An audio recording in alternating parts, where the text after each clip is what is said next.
Portaveu del grup municipal de la CUP, la Marta Llorenç, que també farà la seva aportació. Gràcies. Bé, bon dia a tots i totes. No m'allargaré amb el context històric que molt bé han fet els companys que m'han precedit.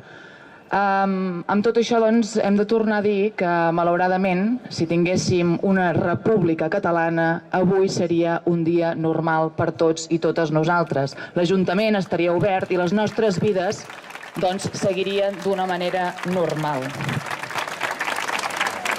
Com a companya, com a militant de l'esquerra independentista, nosaltres reivindiquem doncs, que el 12 d'octubre ha de ser ni més ni menys que una lluita antifeixista i una lluita antiracista. Per què? Perquè, malauradament, encara companyes i companys nostres encara estan perseguits i perseguides en manifestacions, i allò més greu és que encara tenim la connivència d'aquells partits polítics que amb el seu silenci no condemnen obertament aquests atacs antifeixistes.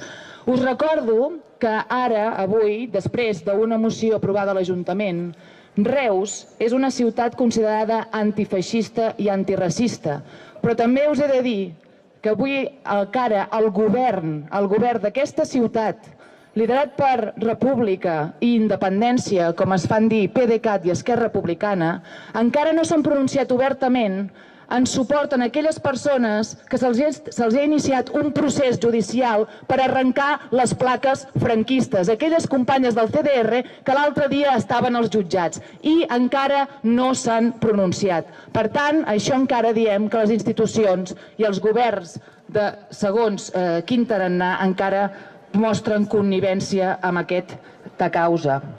Cal aturar les agressions feixistes que ataquen contínuament també militants i activistes independentistes i moviments socials. Però també allò més important és que hem de seguir perseguint aquest feixisme que ataca simplement per condició econòmica, per aquelles persones que pateixen pobresa, per aquelles persones que pateixen persecució simplement per tenir una orientació també sexual dissident.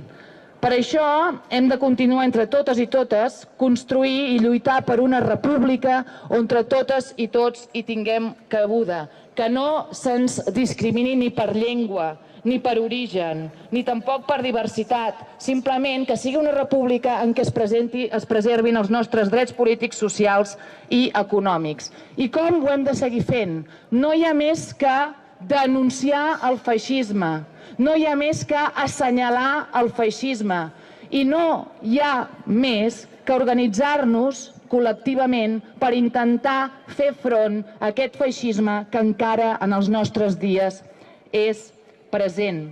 Per tant, només ens cal dir, òbviament, que avui no hi ha res a celebrar, que volem una república on no hi sobra ningú i el que sí que hi sobra és el feixisme i per tant hem de repetir que no passaran. Gràcies.